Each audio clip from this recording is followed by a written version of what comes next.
2017 की मैं आपको बात बता देती हूं कि सुधाकर चतुर्वेदी उन्होंने 2017 में ही बोल दिया था कि कई ऐसे हिंदूवादी नेता हैं जिनको फंसाने की साजिश रची गई थी, और उन्होंने ना सिर्फ मोहन भागवत का उसमें नाम लिया था, उन्होंने योगी आदित्यनाथ का भी नाम लिया था कि कई ऐसे नेता थे जिनको फंसाने के लिए कहा गया था कि मालेगांव ब्लास्ट में ये सब संलिप्त हैं। ये 2017 का स्टेटमेंट है, आप चाहें तो खुद गूगल करके भी देख सकते हैं। तो आज की ये कोई नई बात नहीं है। हाँ, तो पद्मजा जी, मैं उसी बात पे आपका पहले जवाब देता हूं, फिर मैं शर्मा जी की बात का जवाब देता हूं। देखिए, जिस तरह से आपने चतुर्वेदी जी का नाम लिया या फिर ये मुजावर की बात हो रही है, 2017 में भी तो भारतीय जनता पार्टी की सरकार थी ना, हमारी सरकार नहीं थी, डबल इंजन की सरकार चल रही थी। भाई, जब चतुर्वेदी जी बोल रहे थे तब भारतीय जनता पार्टी के राज्य के और केंद्र के नेतृत्व ने उसको नजरअंदाज क्यों किया? ये हमारी गलती नहीं है भाई। इनके अंदर ये क्यों हल्के में लेते हैं ऐसी सीरियस बातों को, या इनके अंदर आपस उस वक्त ये मामला एनआईए कोर्ट में चल रहा था। UEM Jaipur is a perfect target for prospective students aspiring for good jobs, good education with future-ready skills. अगर उस वक्त की सरकार ने संज्ञान ले लिया होता तो आप कहते कि देखिए जुडिशियल प्रोसेस को अफेक्ट करने की कोशिश कर रहे हैं कि आप मामले में अपनी टांग अड़ा रहे हैं। नहीं, अब जब पूरा फैसला आ गया है एनआईए कोर्ट से, नहीं, अब मेरी बात सब लोग पूरी सच होने सुनेंगे दीजिए ना। पद्मजा जी, मुझे इंसाफ दीजिए ना। आपने उनको बीजेपी के प्रवक्ता को टोका नहीं, मुझे क्यों टोक रहे? मेरी बात सुन लीजिए। ये एक बात हो गई कि जो डबल इंजन की सरकार है, ये उसकी कमजोरी थी, उन्होंने नजरअंदाज किया। अब मैं आता हूं ये वाले मालेगांव वाले मामले पे। मैं आपको बताऊं, इसको दो एजेंसियों ने इन्वेस्टिगेट किया। पहले एटीएस ने इन्वेस्टिगेट किया, 2009 में एटीएस ने चार्जशीट फाइल करी, रोहिणी सालियन ने चार्जशीट फाइल करी, और रोहिणी सालियन ने 2015 तक जितने एफिडेविट दिए, वो सारे एफिडेविट थे, जितने भी एविडेंस दिए, वो सारे एविडेंस सुप्रीम कोर्ट ने अपेल्ड किए, उन्होंने वो मान्य किए। फिर 2015 के अंदर रोहिणी सालियन को एनआईए के एक बड़े अधिकारी ने कहा कि भाई आपको स्लो जाना है, उन्होंने एफिडेविट दिया कोर्ट के अंदर। कोई ऐसे वर्बली नहीं बोला जैसे मुजावर अभी बोल रहे हैं, उन्होंने एफिडेविट दिया कोर्ट के अंदर कि मुझे प्रेशराइज किया जा रहा है। और वो प्रोसेस 2016 तक चला। 2017 में रोहिणी सालियन को इस केस से बाहर कर दिया गया। 2016 में फिर एनआईए ने ये चार्जशीट सप्लीमेंट्री फाइल करी है। अब सप्लीमेंट्री चार्जशीट फाइल करने से पहले उन्होंने फिर पूरी एबीसीडी से तहकीकात की, उन्होंने सारे जितने विटनेस थे सबको इन्वेस्टिगेट किया, और 36 सुनिए, इंपॉर्टेंट है, हाँ। 36 विटनेस जो थे वो होस्टाइल हो गए।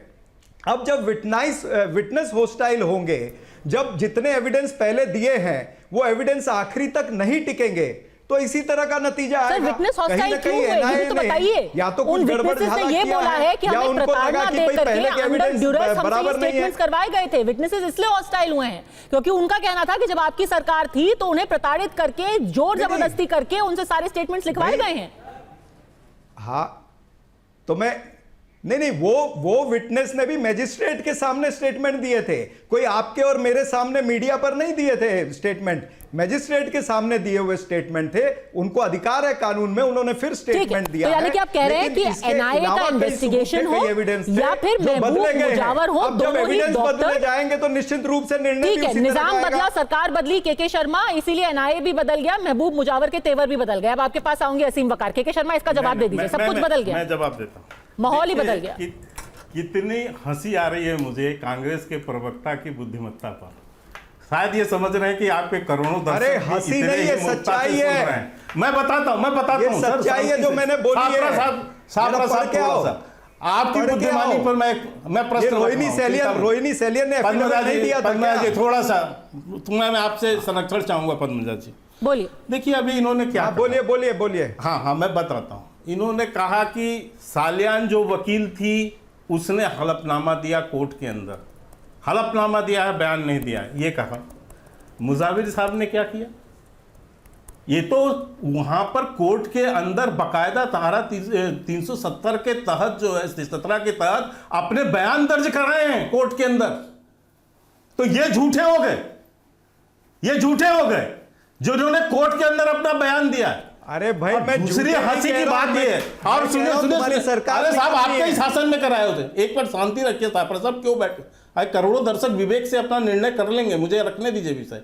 दूसरी बात, मुझे समझ भाई नहीं आता विधि का। मैं कह रहा हूं कि उसने एफिडेविट अगर किया है मुजावर एक बार भैया शांति रखो ना, इतनी मिर्ची क्यों लग रही है? क्यों नहीं लिया? ये बदतमीजी क्यों कर रहे हो? ये बदतमीजी क्यों कर रहे हो? ये बदतमीजी का कारण क्या है? बौखलाहट क्यों है? कि ये बौखलाहट क्यों है? अपनी मूर्खता पे हंसी आ रही है तुम्हें। संज्ञान जो है आपको अपने मूर्खता पर, आपकी अपनी मूर्खता जब जाहिर हो रही है, अब बता रहा हूं मैं। आप सुनो भाई, शांति मूर्ख तो आप है, शांति रख रहे हो भाई, शांति रख। अगर मूर्खतापूर्ण बातें कर रहे हैं, अब इनको थोड़ा शांत कराएंगे। मैं इतना ही कह रहा हूं कि अगर उन्होंने रिटर्न दिया, ठीक है सर, आपने अपना पॉइंट रख लिया है। अब 30 सेकंड में उनको बात पूरी करने दीजिए ताकि बाकी दोनों गेस्ट पर हम जा सके, नहीं तो यही होता रहेगा। सुनिए सर, दूसरी बात मैं कहता हूं कि मैं चाहूंगा संज्ञान क्यों नहीं लिया अगर रिटर्न में मुजावर ने दिया तो? इतना अरे संज्ञान कोर्ट पे मामला चल रहा है भैया, क्यों परेशान हो? आप शांति रखो ना। मैं दूसरी बात कोर्ट में नहीं ले सकते हम, कोर्ट का मामला होगा, सरकार नहीं लेगी उस समय। अधिकारी किस लिए है? आप कोर्ट के समय नहीं लेगा, उस समय नहीं लेंगे संज्ञान, समझ गए आप लोग शांति रख लीजिए। अब पद्मजा जी ये बदतमीजी कर रहे हैं, ये आपके डिबेट को डिरेल करना चाह रहे हैं क्या कि इनकी बातें जो है इनकी मूर्खता साबित ना हो। अब मैं अगली बात पर आता हूं। मैं आपके संज्ञान से इनका आपको साउंड डाउन करना पड़ेगा, नहीं तो ऐसे नहीं चलेगा। अब एक चीज सुनिए, मैं शायद यहाँ कोई विधि विशेषज्ञ हो तो उससे जरूर पद्मजा जी आपके ये चैनल पे भी होंगे, आप सलाह ले लीजिए। जब कोई चार्जशीट फाइल होती है, देखिए इन्होंने प्रश्न कहाँ उठाया, न्यायालय के प्रक्रिया पर, न्यायालय के विवेक पर, उनके निर्णय पर। कैसे उठाया वो बताता हूँ। जब कोई चार्जशीट जो है दायर हो जाती, इन्होंने कहा उसके बाद इनकी सरकार आई, इन्होंने सप्लीमेंट्री चार्जशीट दायर कर दिया। तो जो पुराना चार्जशीट है उसमें जो तथ्य हैं क्या वो न्यायालय के संज्ञान में नहीं होंगे? और क्या उसको बदला जा सकता है?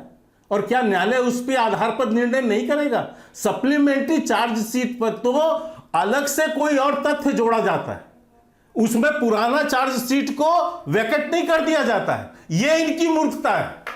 इनको विधि का भी ज्ञान नहीं है, न्यायालय की प्रक्रिया का भी ज्ञान नहीं है, केवल यहां झूठ बोलना है।